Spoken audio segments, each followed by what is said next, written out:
Welcome, everybody, here to the Lakers Lounge. I'm Anthony Irwin, joined today on this fine Thursday afternoon for me, Thursday morning, late morning for him. Aaron Larsoul is here, as he is every Thursday. How you doing, buddy?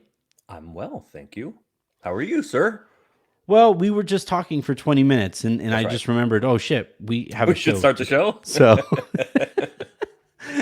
On today's show. yeah, on today's show, actually, it's going to be the previous 20 minutes. No, we are going to talk about the Chris Paul situation with Phoenix and You'll do most of the talking on that one. how but that, yes. yeah, how that was made public and the trends that I noticed in that storytelling. If you listened to the lowdown yesterday, you will kind of know what I'm talking about there. But I'll give people a refresher. We are going to also talk about Live Golf. And something again, Miriam and I talked about yesterday on the show, and I'm curious of giving your vantage point, what you'll think about some of my talking points there, and then the finals are still going on, and Denver just won back home court advantage in demonstrative fashion, and I think there's some interesting stuff to take from there, and as per usual, other stuff is going to come up along the way. Let's start though with Chris Paul, and the first report that we got. Should I just give you a preemptive Hennessy is delicious? Yeah, just like an over umbrella Hennessy is delicious. Yeah, well, unnamed cognac. They still aren't sponsoring the show. Sorry, unnamed cognac. Delicious. You need to make that happen. You guys have connections with over there with the Lakers. That's true. That's have true. them kick some money over to the unofficial Lakers podcast. That's true. So Chris Paul. Would you call it disappointing, the season that he had last year with Phoenix? Like in that gray area where it wasn't necessarily good, but it wasn't necessarily bad. It was I wouldn't call it disappointing. I mean, if you have a typical age 37 season, I think that's what I was gonna say, and probably a little better than. But if you have the outsized expectations of, because Phoenix has got a brand new deal recently, and then obviously.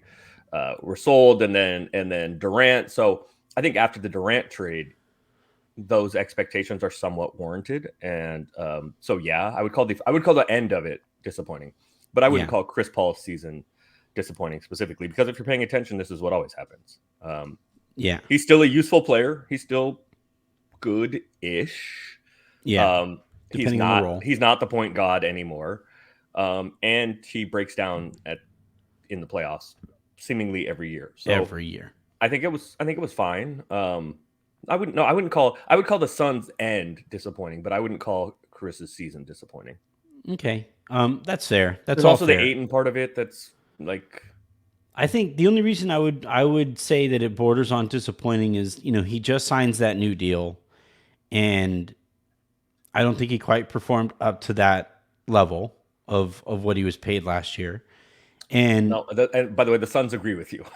Yeah, and well, that's the thing is like it played out that way, and now the Suns are looking towards what their future with or without him might look like. So the very first report that we get was from Chris Haynes of Yahoo, and he comes out and he says the Phoenix Suns are waiving Chris Paul. Done, right? And I don't think that's what it said. I think it said that they have told Chris Paul that they're going to. Okay. Well, not that they've waived him. Okay. Told Chris Paul that's that they fair. are going that's to fair. Waive him. So that was the first bit of information that we got there.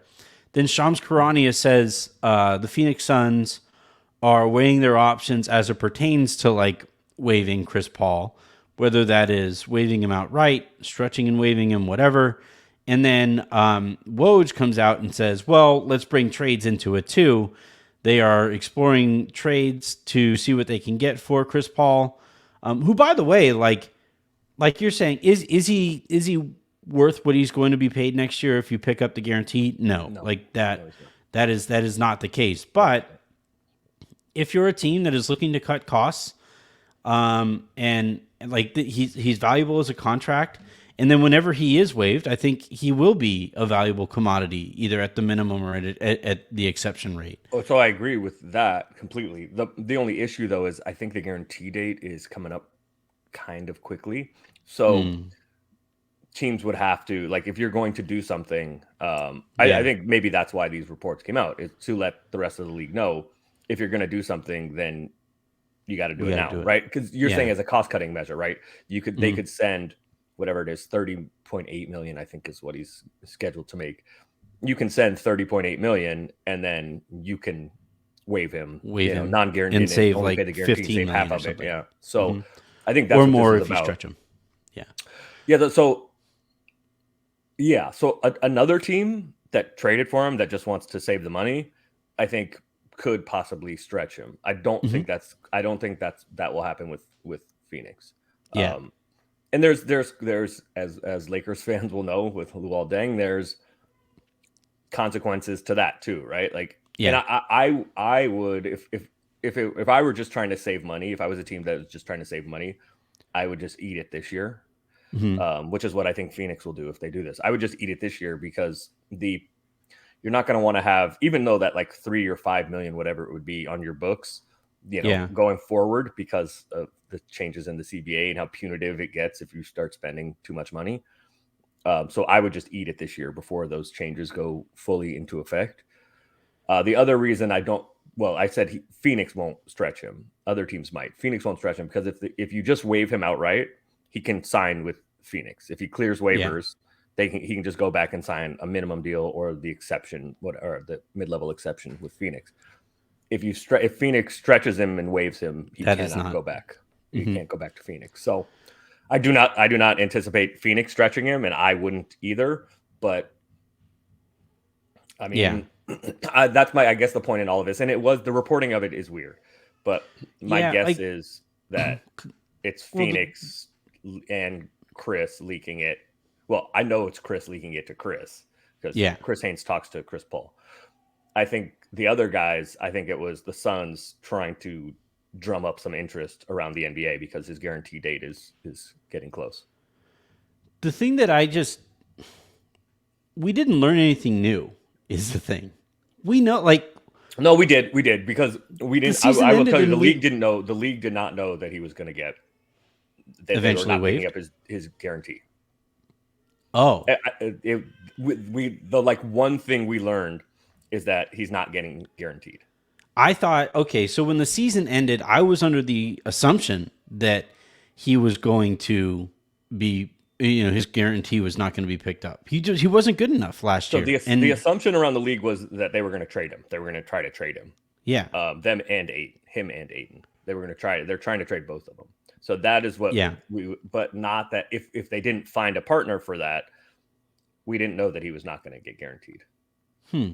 okay, that's interesting. I mean, we have suspicion there. Everybody has like suspicions, and I some just people figured, have. like, mathematically, it just didn't make any sense. He didn't live up to that contract last year, and next year's No, contract no, was around that same correct, rate. correct.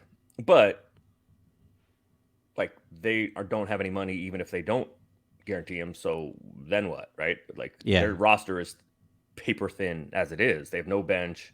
Uh, yeah, we saw it because he was hurt at the end of the playoffs. Like when he wasn't there, there's not a lot, right? yeah, So yeah, they were trying to trade him, but I didn't think they were gonna not have him back because I didn't think they could risk it.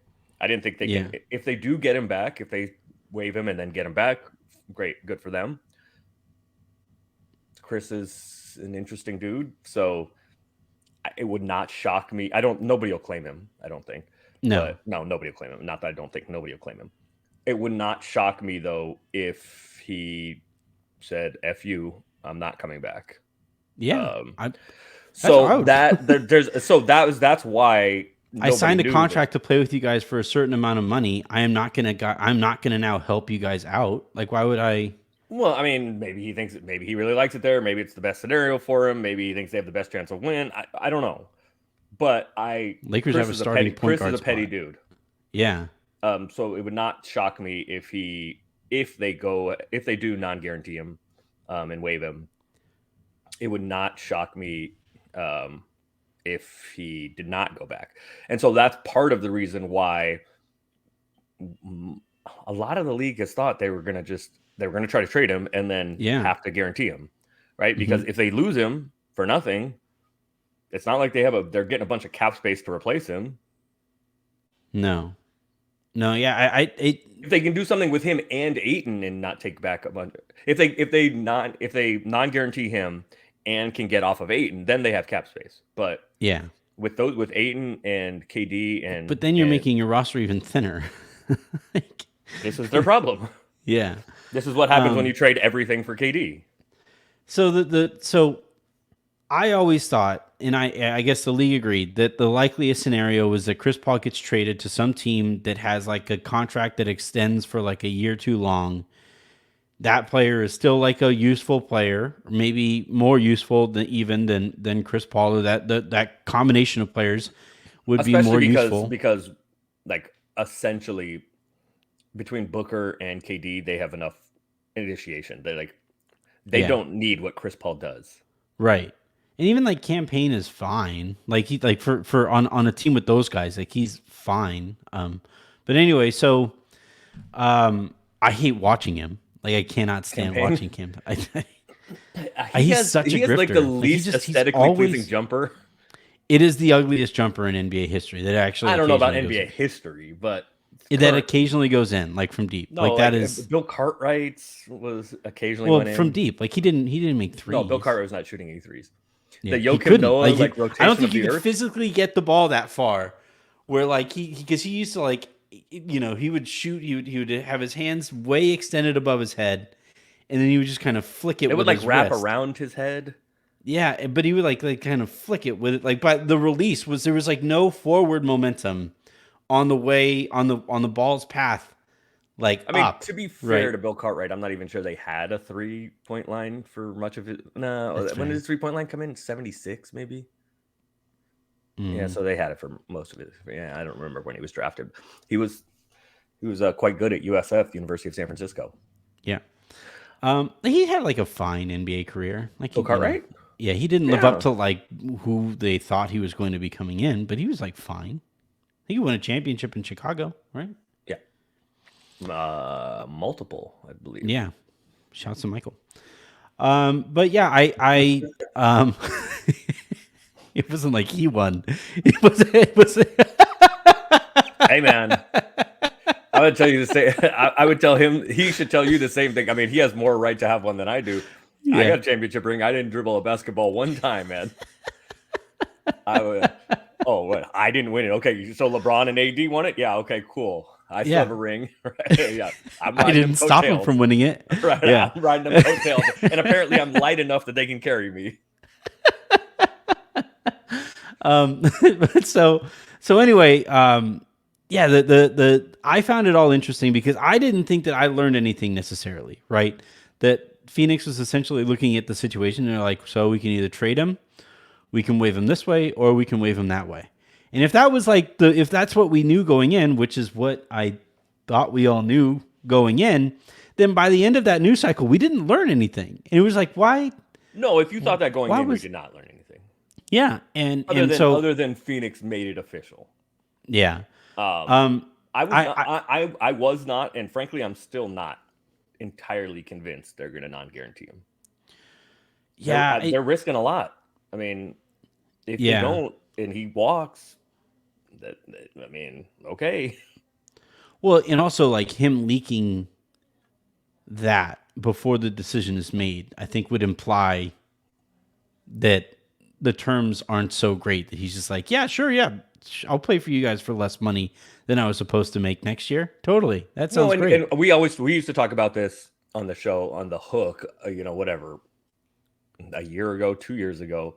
Excuse me, that like the way to, what do they say, like in all crime or whatever it is, follow the money, right? Find the motivation, follow the money.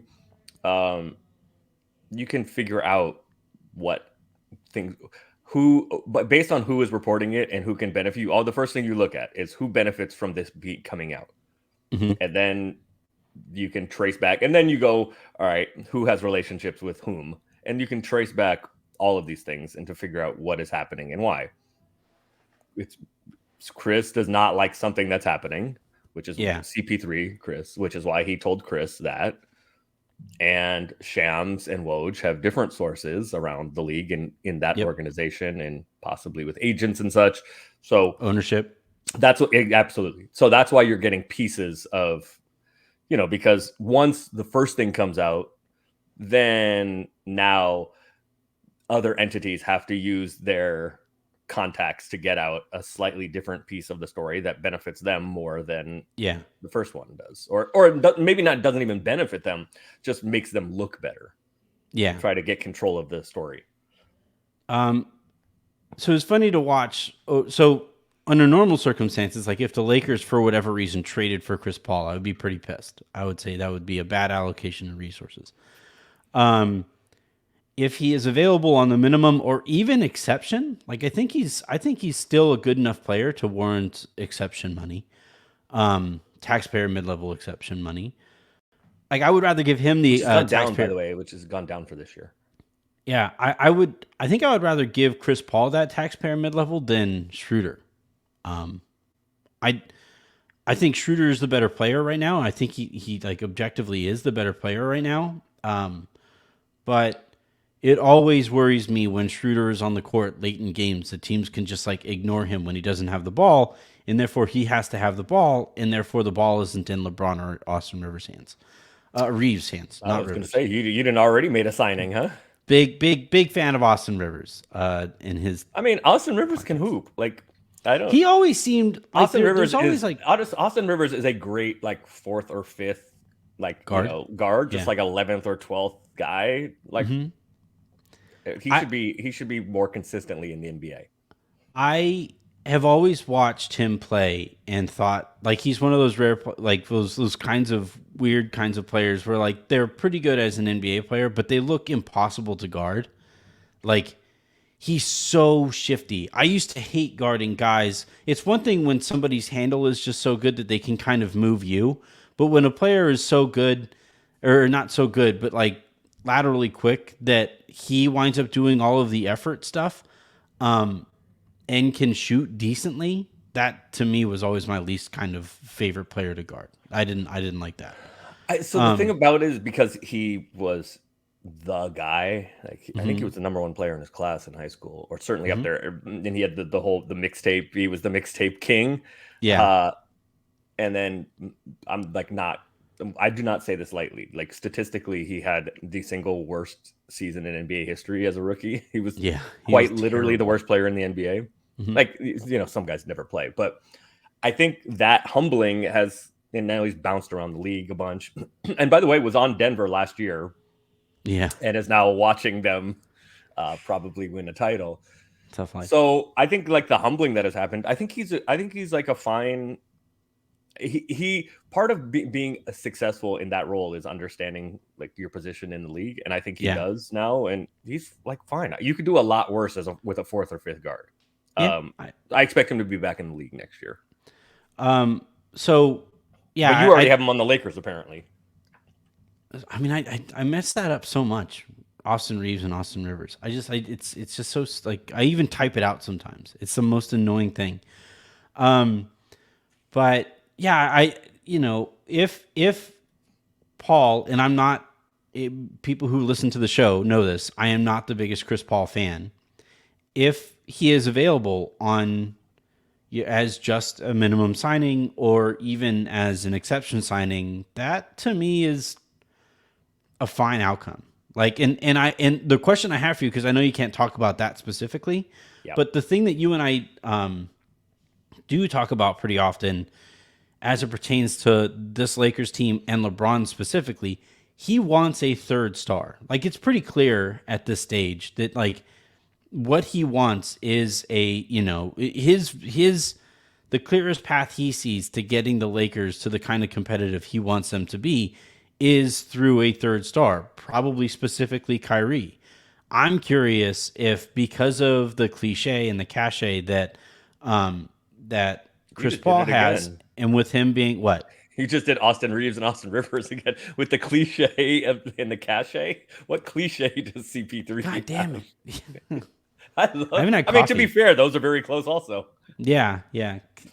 Yes, Chris But Paul does have with the cachet around the league. cachet, Yeah, yeah, yep. with the cachet that Chris Paul has in the league, and being such close friends with LeBron, although not so close that that Chris Paul didn't, or went so far as to try to yank LeBron's arm out of his shoulder.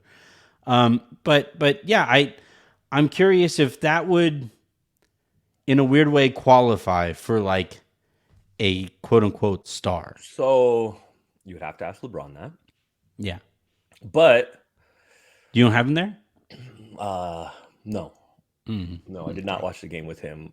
I do have to clean up after last night. Last night, my place is an absolute disaster Yeah. because I decided I was going to go to sleep instead of cleaning up. Clean up. Sleep does not come easily for me, so when it starts nipping at my heels, I pay heed to it. So you'd have to ask LeBron, and no, he was not here, and no, I do not have him still here. But I do think that CP3 does have cachet around the league. I think we do have to differentiate though between someone that has kind of in the same way with Russ, right? Like there's three different parts of this. This is like a three-prong thing, and we have to figure out which of those three prongs each player checks and how we talk about this, right? Because there is the name, like a star. Chris Paul by name is still a star. Russ is a star. Like there's the name, right? The cachet you were kind of talking about. Or the cliche. Or the cliche. So the name, the game, I'm trying to do something here. Look at this. The name, like you can have the game of a star, right? Russ didn't anymore, and Chris Paul certainly doesn't.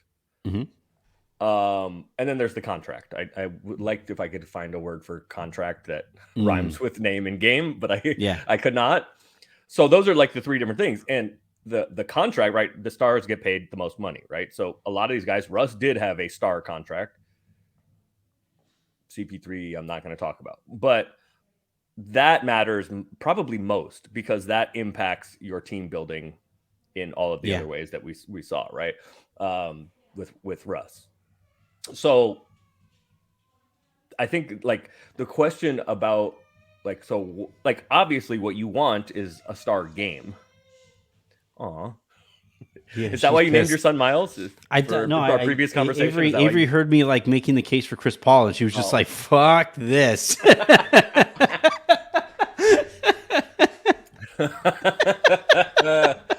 What's the donut shop called with the pink box? And not Grand Donuts, Bob's Donuts or something, Randy's or Bob's or Frank's Donuts or something. So like, does I'm not going to speak for LeBron, but everybody wants a star game. The question about it is, okay, do any of these guys have star game anymore?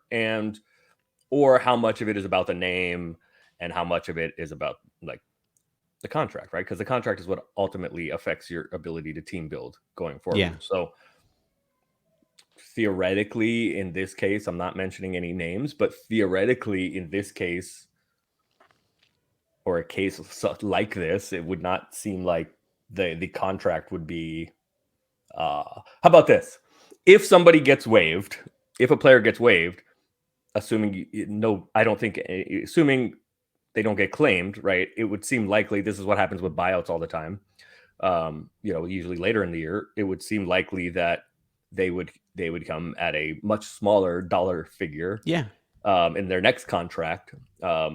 So in that case, then I think it's completely worthwhile to, if you're correct about, if your assumption about LeBron wanting a third star is correct, if a person is viewed as a star in LeBron's eyes, but comes at a significant discount and still has some game left, not star game, but still has some game left, it seems worthwhile to me. Yeah, so like, I talked about it with Sabrina yesterday on the show, and how like the two main questions I have facing the Lakers this offseason are one, what position do they see Reeves at, right? If they see him as a point guard or a shooting guard, and how that kind of lays the foundation for like roster building from that point forward. But maybe even more importantly, is LeBron going to buy into him, AD, and a bunch of good role players, right? And I kind of wonder if this kind of splits that difference where Chris Paul obviously isn't a superstar anymore. He's not even a star anymore, right? He's No, that's the thing though. He is a star. well, His like game isn't. player, yeah, Right. like Yeah. game wise, Yeah. and, That's why I but like separated those three things.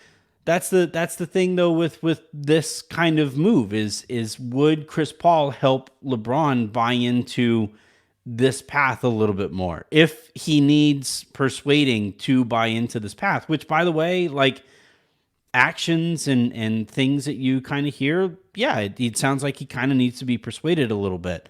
So yeah, that again, I'm not the biggest fan of Chris Paul's game.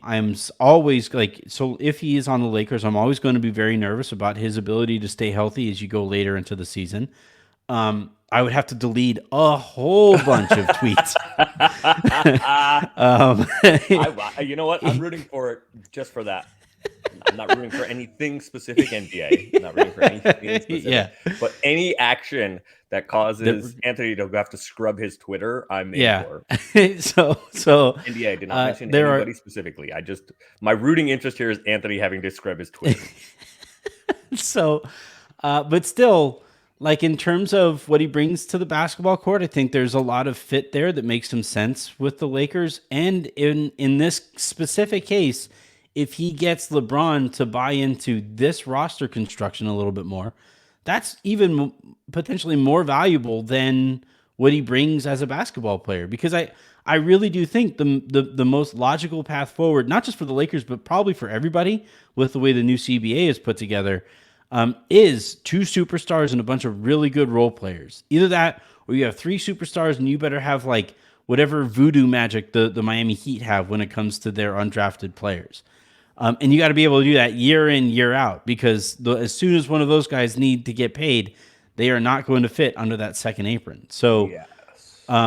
Yeah. Well, they're not going to fit. They're not going to fit at all because they're on no money. So when it's time to get them paid, you don't have a mechanism to pay them. Right. So I think you were talking about. What do you think of the premise? What do you think of the premise of LeBron buying into two stars and role players? So I think LeBron saw in this past run, right, beating the Warriors, beating Memphis. I don't think the Denver problem was. I think it was like partially. I think it was not partially. I think it was a lot of it was matchup. And I think LeBron, again, I don't want to speak for him, but from my view of it is that, I mean, he was very bought in to it. And that's why he came back from injury earlier, because he saw what he saw that there was there was a reason to come back. Right. And he saw that it could work. And then it did work, right? Like the Lakers were the 11 seed, 12 seed for most of the year. So making the Western Conference Finals and beating Memphis, who was the 2 seed, and then the Warriors, who, yes, they were the 6 seed, but the Warriors are the boogeyman, right? The Warriors and reigning champ. Yes, exactly. So, and the rivalry that LeBron has with Steph. I was going to say specifically for LeBron, yeah. Yeah, so I do think that this stretch showed LeBron that this little amalgamation, this witch's brew, whatever this group was, like, it was worth fighting for and has a chance. You were talking about the other question is where Austin is seen, what position Austin is seen at, assuming Austin is back. Austin will be back. I also expect Rui back. So then the question, and this is how it relates to people who shall not be named that you just talked about, is I think that Lord Voldemort. Yes, I don't know what that is. Is that white people stuff? Just landed in my living room. I shouldn't have said that. Fuck. What landed in your living room?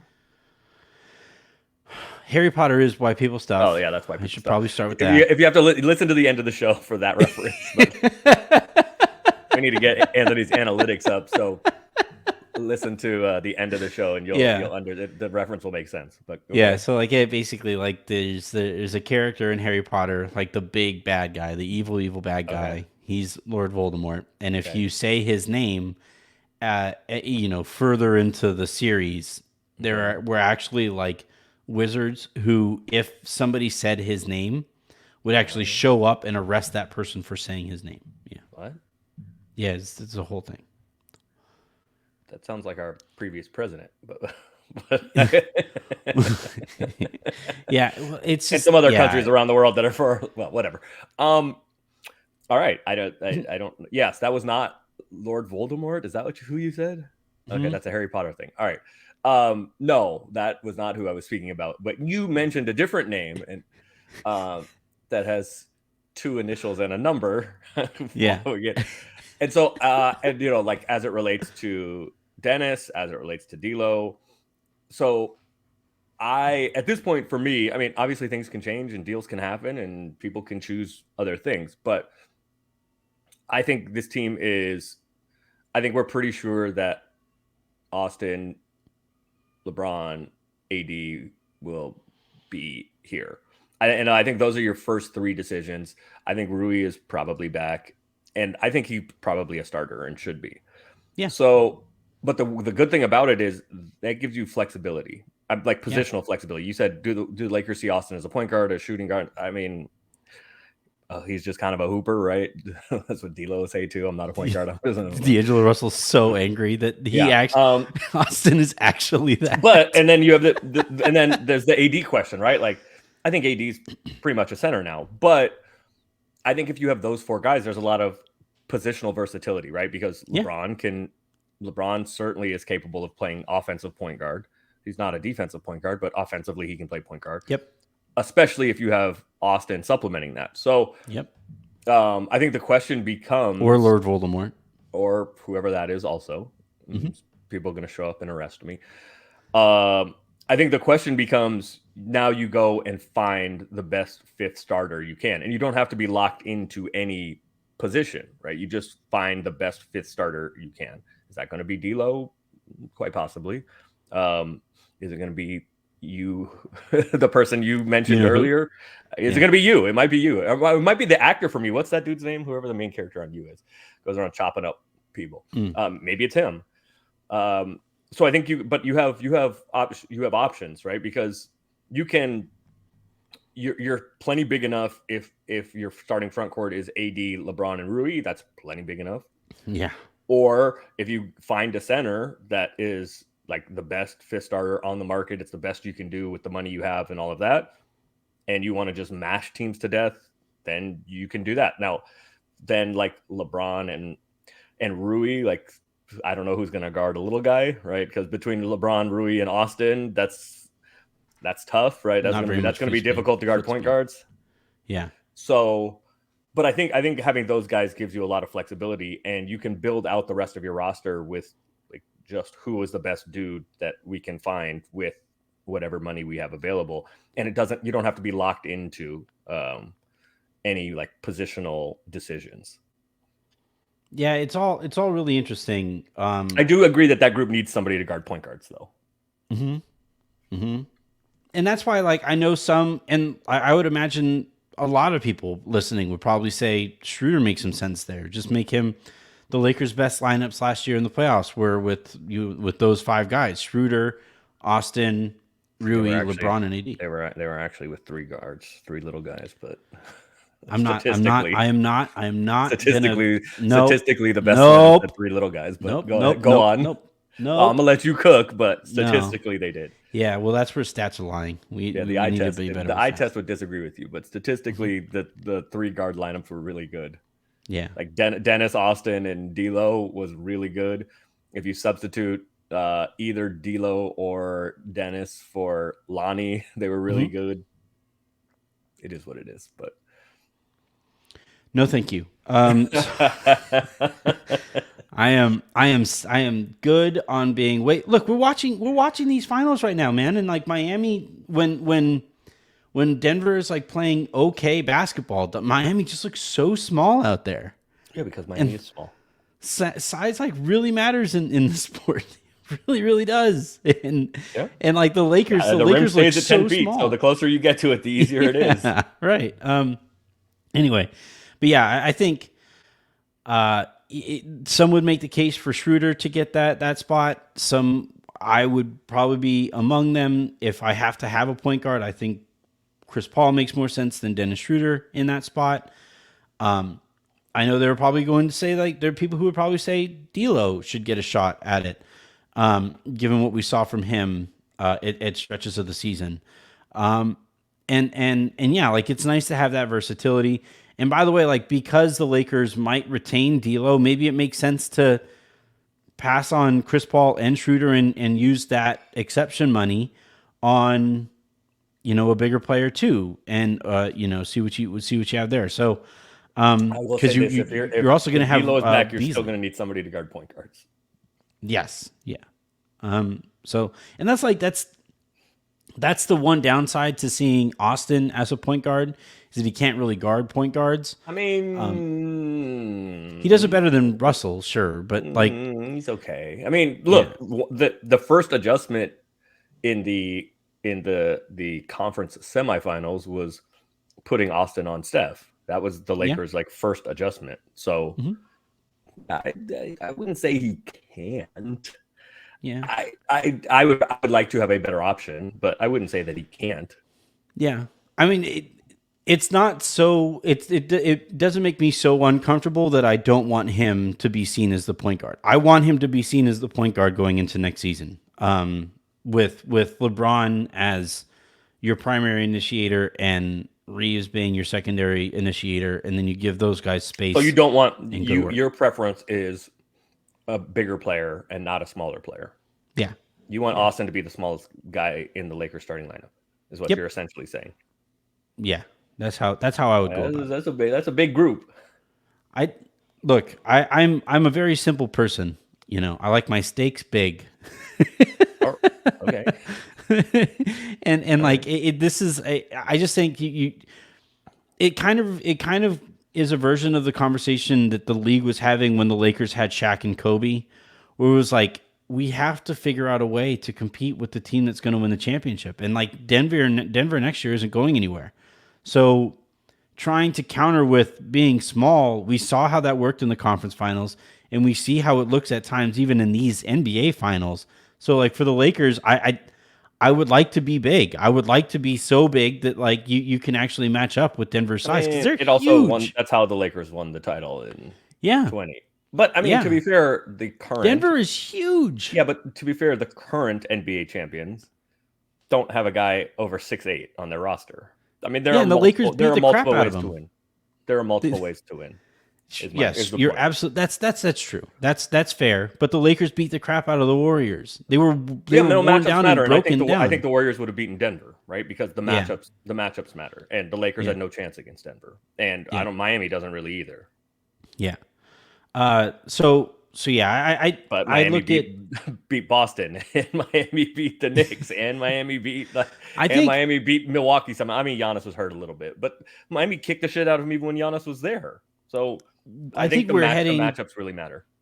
I think we're heading towards a more mediocre league where matchups are going to matter more, and you aren't going to have like overwhelming champions anymore. Like the days of, in the NBA for most of my lifetime, typically the best team in the league was represented by whoever was holding that NBA championship trophy. Typically, sometimes you had like a really random year where the Detroit Pistons beat the Lakers, or the Cavs beat the Warriors, in that one year or whatever.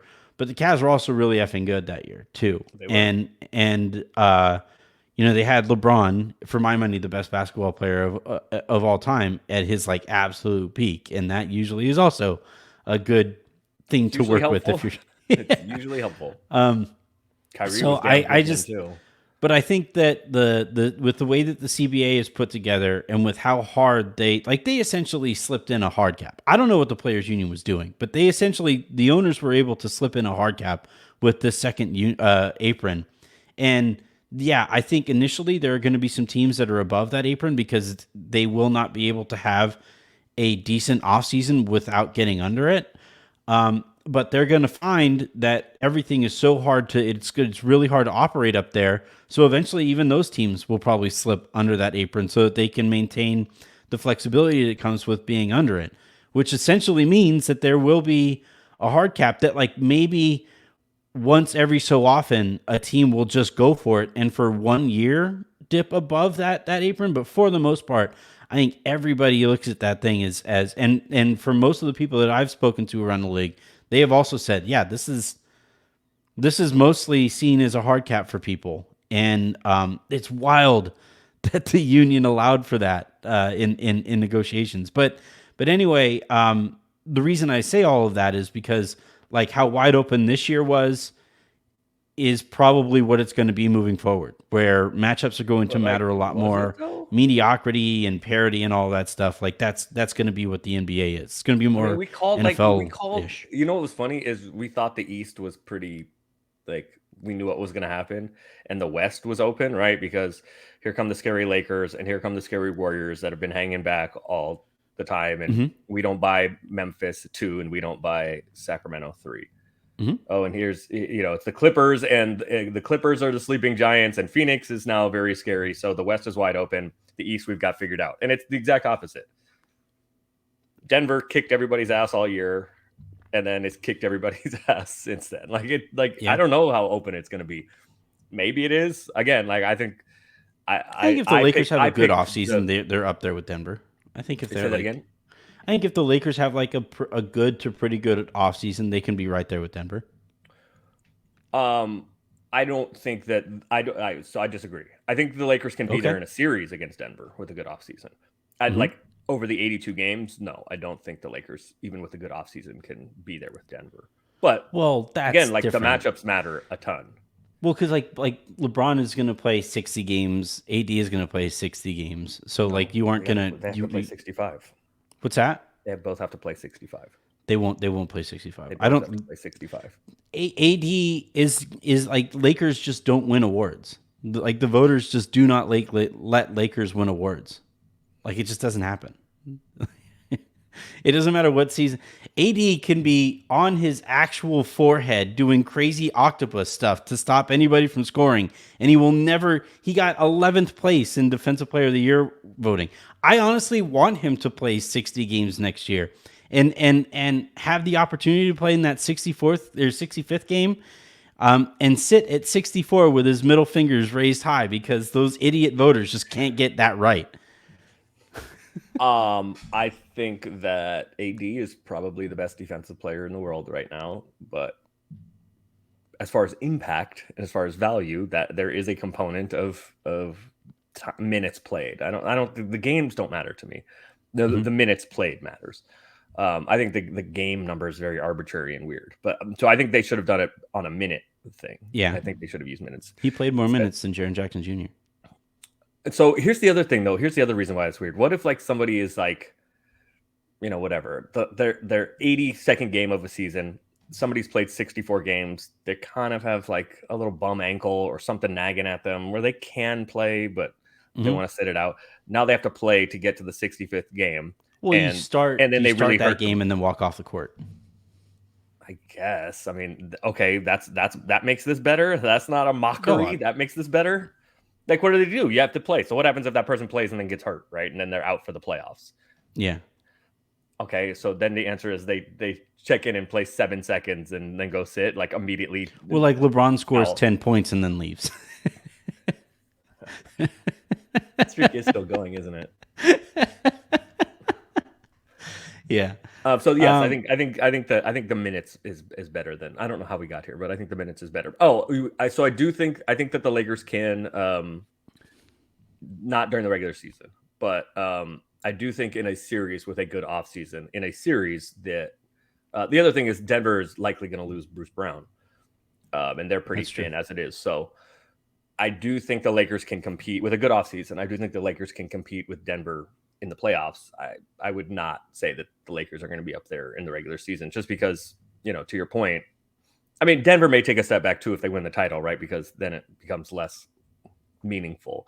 You can beat anybody whenever, so you don't push as hard. But the Lakers, due to AD's history and LeBron's age, right? I think the Lakers are just inherently going to have to manage next regular season. So but I do think with a good offseason, the Lakers can be there. The Warriors are going to be fascinating. Phoenix is going to be fascinating. The Clippers, both of their guys are eligible for an extension, but they never play either. So I don't know. The West, I don't know if open. I think there's going to be a lot of good teams in the West next year. I expect Sacramento to fall back a little bit. Memphis, who knows Ja, how much he's going to play. But Memphis was the team that was seen as ascending. So I think it's going to be very, very interesting. But I don't know how open. I don't know if is that open. I guess You just named like 9 teams. yeah. Well, those are the only ones with a chance. The other 6 have no chance. Although actually OKC should be right. Like OKC is going to be. Yeah. Should I mean, shit. Maybe Wemby's just so good that the Spurs will be right there too. No, but Blazers might get better by. Seen draft people say that. I think Wemby is like an all-star level guy next year already. It's possible. He's insane. Every clip I see, have heard that, like, and playoffs, but that was before it was determined where he was going. Yeah, but I've heard that in playoffs, and he'll be an all-star and playoffs. I think he may be all-star level. I don't know about an actual all-star. I do not think Sacramento. I do not think San Antonio is going to the playoffs next year. Had he been had somehow Portland won the lottery, I think he'd have been. He would have been in the playoffs. Yeah, so, or Dallas. Yeah. All right. So we've alluded to the finals. That's enough finals talk. I really do want to get your thoughts on the LIV Tour thing. So just for quick background, is it LIV or is it LIV? LIV. I think LIV. I don't know. I'm actually. I've only seen it pronounced LIV. So the LIV Tour, right, is this Saudi Arabian funded golf league that essentially poached some of the PGA Tour's like best players, gave them all kinds of money to start their own tour. Never really got broadcast rights. Like I think wound up having to pay the CW to get their stuff on there. And that it was a source of conversation over the course of the golf season this last year. You had, tribalism going on with the LIV guys looking at the sport a certain way and PGA guys looking at the sport a certain way. The PGA Tour basically approached Tiger and Rory and asked them like, hey, like Tiger turned down almost $1 billion, depending on which report you believe, to go play on this LIV Tour. And remain loyal to the PGA Tour. Rory probably turned down $500 million or so to play in that tour. And all that happened was that the PGA Tour would eventually sell them out, and those guys, that loyalty was worth nothing, right? Until we see what Saudi money getting involved with the PGA Tour means. It is fair, I think, to say that Tiger and Rory and all of the PGA loyal players were duped and taken advantage of, and are now pissed. I think there's even some talk that like Tiger is backing a golf league on his own, which is super weird. But the reason I bring all this up, and the reason I talked about it briefly with Miriam yesterday in the lounge, was this is just how it works, right? Like the money is eventually going to win. Like the greed is going to win, and that's how it played out in the PGA Tour. And I know that the NBA sees itself as this like politically progressive and proactive league, but eventually they're thinking about expanding. And if the Saudi government or the trust comes over and says, "Hey, what's your expansion fee?" We could pay that in droves. Hey, Jeannie, I only mention this because it's a Lakers show, but the Lakers, the Saudi trust could offer $16 billion or some stupid number. The money is just like a concept to them. And that'd be really difficult for the entire bus fund and trust fund to turn down. And the league would find it really difficult to turn down Saudi money if they could pay that expansion fee just like by waving a hand, And, there might be initially some kind of, well, we can't do this. It's sports washing. They're trying to normalize their approach and their bad problematic histories, especially like with this country. by immersing themselves in sports and giving themselves a good name in sports. So we can't take part in that. But eventually, my guess is that those talking points will subside and the money will win out as it did in the PGA Tour, and it will win out in the NFL, and eventually it'll win out in Major League Baseball. And all the commissioners from all those leagues yesterday were sitting there watching this take place and play out with the PGA Tour and are like thanking, I think his name is Monahan, the commissioner of the PGA Tour, thanking him. Shouts to that guy. He made it okay for us to accept that money. We are open for business. That's how I'm looking at this thing. I am hugely cynical, and I'll cop to that right off the bat. But generally speaking, when it comes to business at this level, money wins out, and I think that eventually it's going to win out. And my question to you, Aaron, from your different experiences here, and you having a very different vantage point, do you think the NBA would allow the money to win out? Yes. Me too. We've talked for like 6 minutes there, and I'm like, yes. I know. I don't know about this round though, because there are quite a few. And Adam Silver did say this, I think, in his, he kind of does the State of the Union before the finals and All-Star game. Excuse me. And where he said that Ja isn't going to be punished and we don't want to be a distraction from the finals. And now on 3 different occasions, he's had to answer questions about Ja and present a distraction for the finals. Good work. Yeah, Adam. and then we had the Kyrie thing 2 days ago, and the CP3 thing yesterday. Yeah. So yeah, I do think that, but I don't know about this round of. It took a little while with the PGA Tour. Like it took like a year or 2. No, I mean I don't know about this round of expansion because Silver said that it was. Or no, he didn't say it was coming, but he painted it in a much rosier light than he normally does when talking about expansion. The obvious answers are Seattle and Vegas are the obvious answers, and there has been some question about ownership groups in those 2 places. I do think though, and the expansion fees are going to be, whatever they are, I think $3 billion probably. And in large ways that will make up for some of the, or not some of, or most of, or all of, or some of, but the money lost by the league and by teams during COVID. Yeah. So I think that is some of, that's our cynical financial incentive, but I do think that is some of the incentive for it happening now. But I think there's enough interest that the NBA is not going to have to face that this round of this money coming in that some people might say is dubious from a dubious place. So I think the real question is going to be, and that's also like you said, they already have dubious ties as is, right? Like the relationship with China is like it's not, without turning this into like that kind of talking point show, like this is high ground in morality just doesn't actually exist right now. But everybody has like standards and a line. But everybody also has a price. That was going to be the next. I do think that this time, I think because the fee is what it is, right? The expansion fee is what it is. So I don't think it's necessarily some place or some entity that would like hugely overpay that, and then how does everybody say no? I don't think that's what it is. I think the question becomes the next team that is up for sale, and they're just willing to double anybody else's bid. Yeah. And then everybody has to be faced with, well, wait a second now, right? Because then Team X, their current owner goes like, I'm taking this offer, shit. And then the league has to individually vet it because the league has to approve, right, the bid and the owner.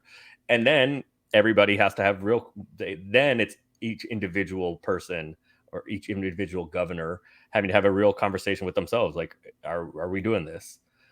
And then you kind of say, well, like if it's double, like it's kind of difficult to say, right? Like if it's 8 billion instead of 4 billion or whatever, depending on the team, like it's kind of, I mean, at some point everybody does have a price. So yeah, I don't think it's this expansion. I think it's the next team that comes up for sale that they just make an enormous bid, because the expansion fee is what it is. So that would not be the place where, I don't know much about this Saudi money and all of that, but whoever it is, Sultan, whoever, Prince, whoever.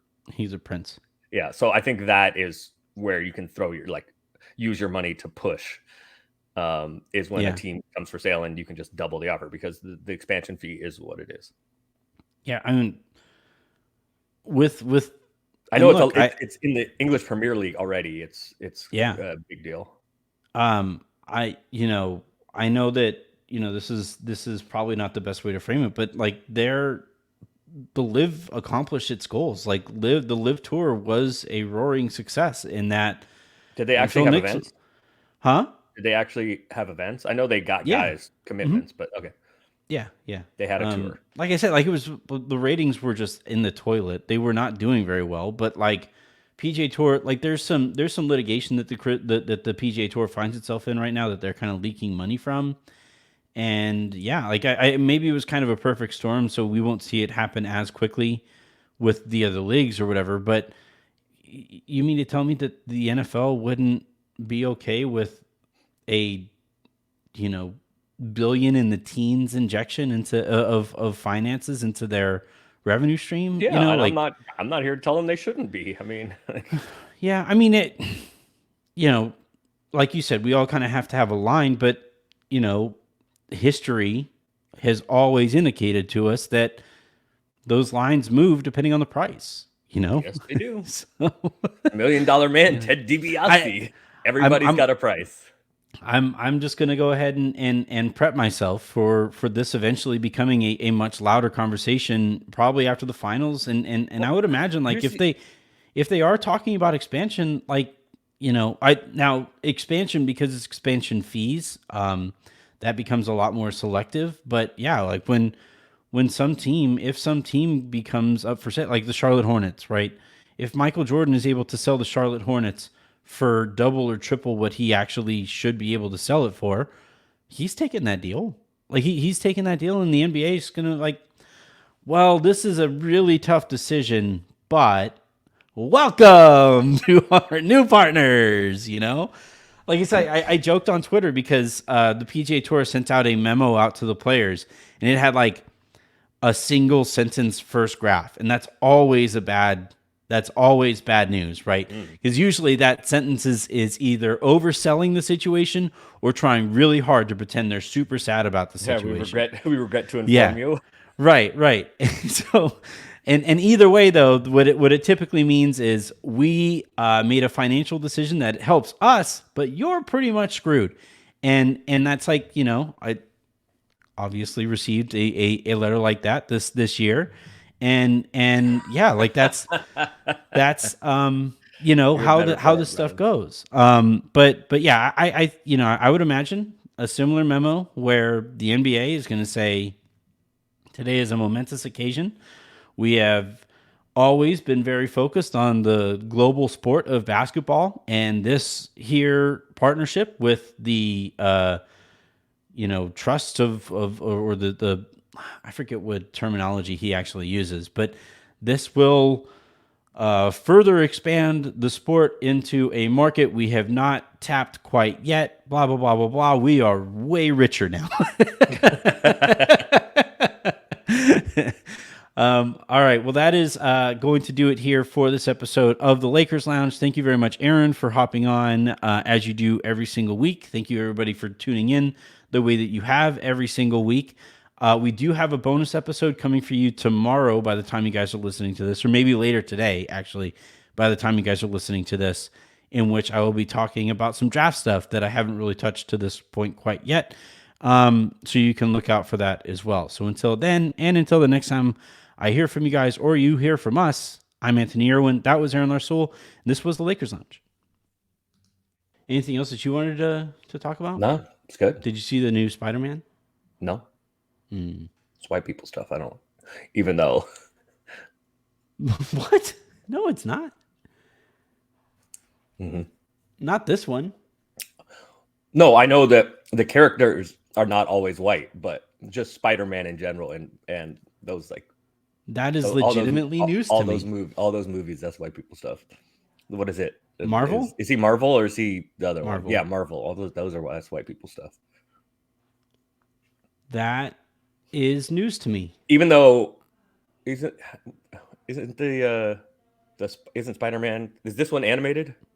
Yeah. Yeah. Is he black again? Is it the black Spider-Man again? Yeah. Yeah. That's white people stuff. He's I think Why can't the live action I Spider-Man think he's be Puerto black? Rican. I think he's I they're think his working name on is it. Morales, right? Yeah. Miles Morales, Puerto I thought he Rican. was black. Well, he's black Puerto Rican. He's half black, half Puerto Rican. Oh, all right, that works. His mom is Puerto Rican and his dad is black. Having a black Spider-Man cartoon is white people stuff. No, just those movies. I need in this general. explanation. I'm Just so those thrown movies, off right now. those movies in general. I don't. So I haven't seen any of Spider-Man. But you like Star Nemesis. Wars, and that's like way do. whiter. No, it's not. What? Star Wars is not. No, these Dude, are comic. These are comic books that Borrego got showed turned up into and like movies. everybody's heads exploded. It was Wait, like what? a Chappelle skit. When what happened? When James Borrego, or is it James or John? James or John? James Borrego is a basketball coach. He's the former Charlotte Hornets head No coach. way. No. James Borrego is the Charlotte Hornets Hold head on. coach. Or was, rather. What's the? Oh, what are you're the- talking about what you're are talking the about when police? Finn when there was a black stormtrooper and Stormtrooper, he thank you. looked like he was going to be the protagonist for the whole trilogy, and there was a certain segment of Boston Celtics fans that did not enjoy the fact that there was a black protagonist. Yes, in Star Wars. Who's the guy? What's the actor's name? John It's supposed to- Boyega. Yeah, Yeah. Okay. not James. I was Borrego, that but far off.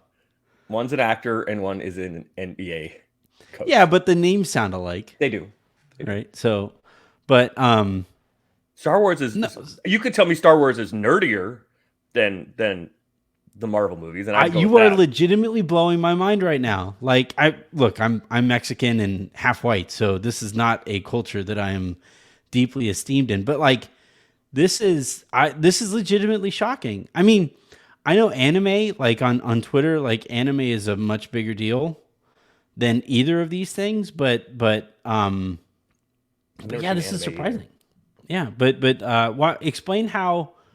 I'm legitimately asking. Explain how Star Wars is nerd people stuff, and I just happen to be one of those. Okay, but it's mostly white. Like most Star Wars, I would go so far as to say that like 95% of Star Wars like base is white men. Maybe a little more. Or fewer, like 90. Maybe more than 95. Like 90% of Star Wars, especially like hardcore viewer, is a white nerdy man. Sure. I don't. How is that not white people stuff? Marvel's white people stuff. I don't know. It's just Marvel is white people stuff. I've never seen none of that. That's white people stuff. Marvel. So is white people stuff just like stuff with white people in it that you haven't seen? No, it's like bungee jumping. Well, yes, bungee jumping. That's white people stuff. Like camping. Camping, definitely white people stuff. That's white people stuff. Yeah. Swimming in the ocean. I don't say it in a negative way. It just is. That's what that's. No, that I get. That I get. I never grouped Marvel into that. Jumping out of airplanes. That's white people stuff. Going to the beach is white people stuff. I love the beach. I love swimming in the ocean. Feels really good. No, that's white people stuff. I remember one time I was swimming in the. There's gonna be stuff in there that, like. And stuff in I there. was swimming one time in Laguna, and the dolphins came close enough to where I put my head underwater and I could actually hear them. That was actually really cool. Mm-hmm. I don't go in the water, so one of my bucket list trips is actually you can go to like those fjords in like Norwegian fjords in that portion of Europe, and because like really well known orca territory, and you can actually you do love you some orcas. and some cage orca dive facts. with you can cage dive in No, that water. why? To accomplish what? Huh? Why? To accomplish what? It's like to That's why see people them stuff. in I would like the all of sharks their too, like the shark, go majesty. in the cages with the No, sharks. you don't really No, that's see why as people many stuff. sharks there. No, not there specifically, but that's why I don't understand the shark. Yeah, diving I when you don't go in really the do cage. see the difference to me between orca cage diving or even orca free diving is that like there are no examples of orcas killing people in the wild, right? There's people like they're orcas Yeah. and like those people got what they I'm not going to say that, but like but you know the ones that killed people in captivity, it just seems like they just snapped and you know terrible Yeah. things happened. But for Yeah. whatever reason, it's legitimately one of like the wonders of the world that the best hunter in all of the oceans has never hunted a human being in the wild. It's so insane. That is like there is not another example of that in the the world of animals, right? Like the animal kingdom. Thank you. Hiking. That's why people stuff.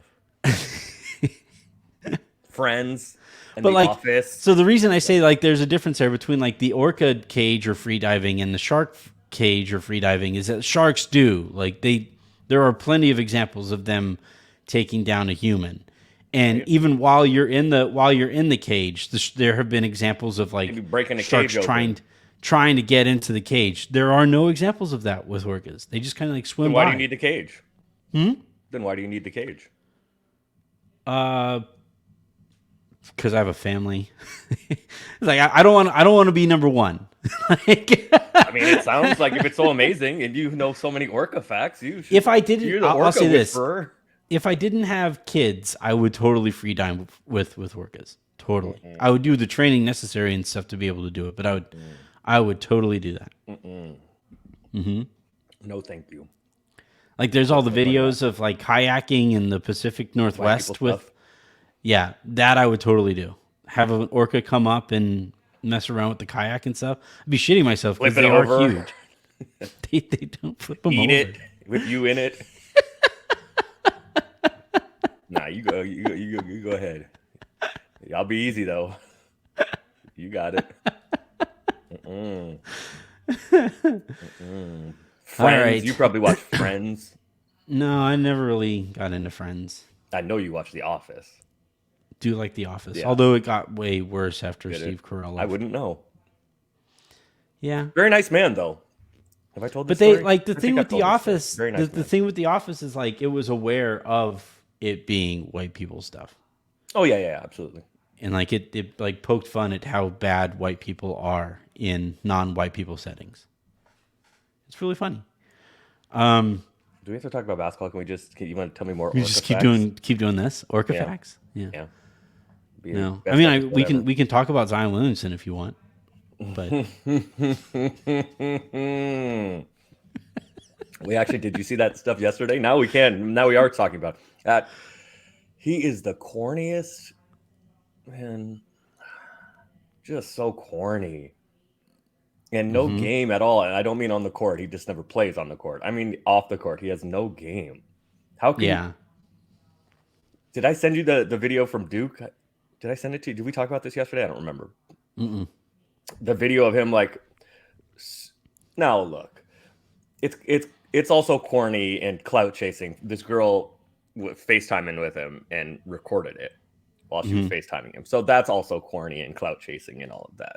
So don't do that. That's bad. But But that's like what non-NBA players do, right? Like I'm not saying that like clout chasers are redeemable in any real way though, right? But like a clout chaser being corny is inherent to the clout chaser. But That's true. an NBA star, at that time, a Duke superstar on his way to being the number one pick overall in the country being corny, that's a little tougher to live with. Have you seen this video? No. It's like, yeah, I'm sure you can find it on Twitter, but it's like, and look, one of my lessons that I stay out of everybody's relationship, so whatever, but you go to sleep first. No, you go to sleep first. Why are you so beautiful? You are so, It was so corny. No Yeah. game at all. I mean, he was also, I don't know, whatever, 17 or 18. So some of us develop that later in life, or sometimes not at all. But it's just so, it's very cringy, to use the word of now. It was very Yeah. cringe. And so then Yeah. that popped into my mind when all this stuff yesterday came up. And whatever, I don't know what the woman's name is that exposed him yesterday, but her Twitter timeline was quite the read. Yeah, that was, man. That was what, like, I feel like the NBA, as part of like rookie preparation, like going into the league, Mm-hmm.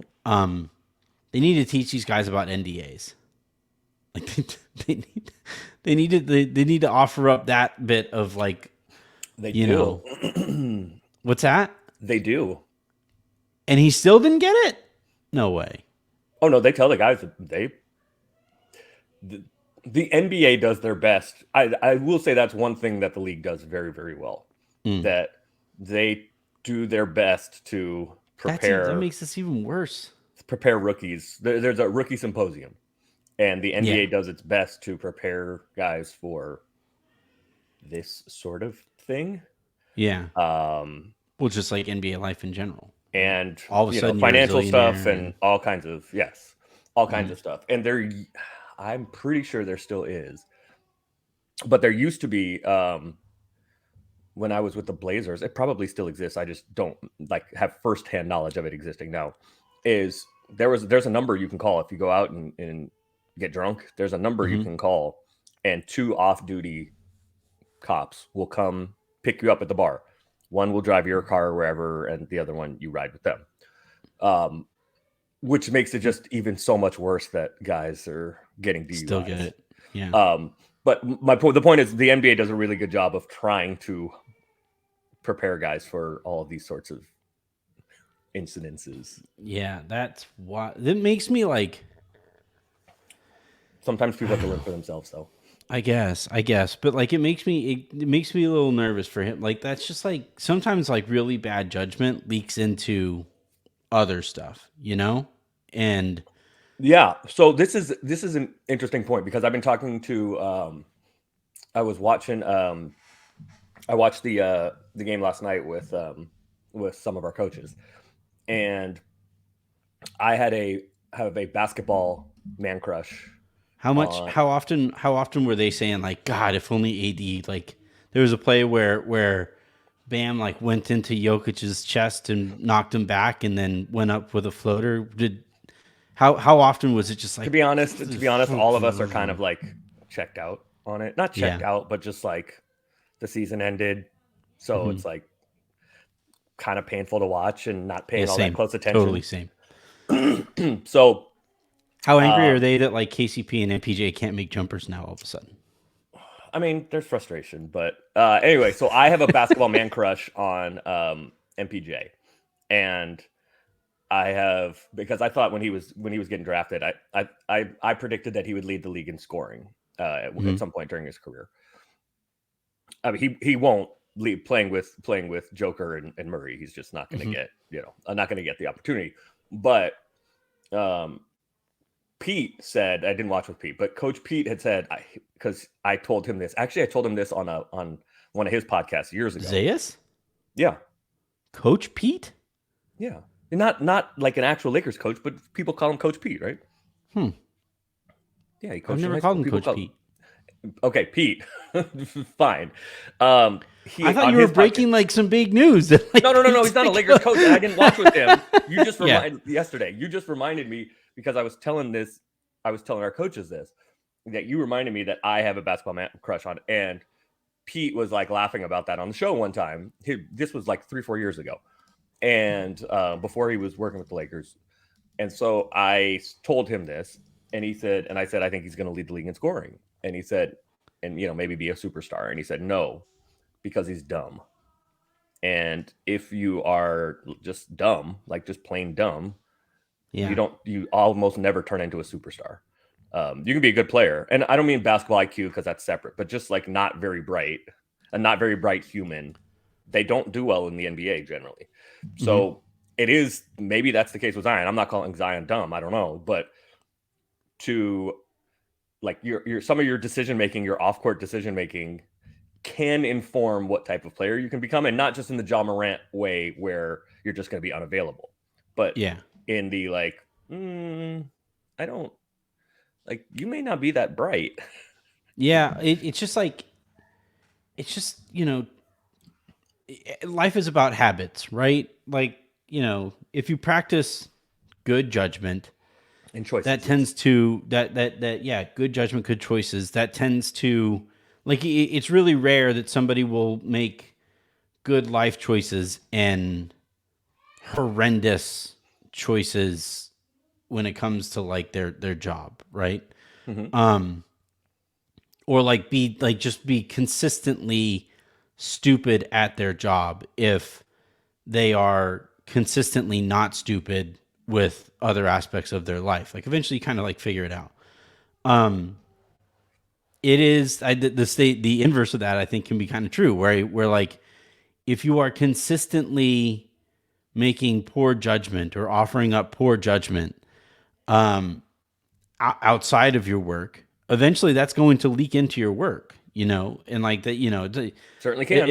at some point It's you need to likely. practice Yeah. good judgment, you Yeah, know, at it's some likely, point, yeah. like somewhere in there, you got to, you know, practice good judgment. And, I kind of wonder, like with the Jaw stuff, if they are a little nervous about your there, if well, let's talk about it on the show. Let's talk about it on the show.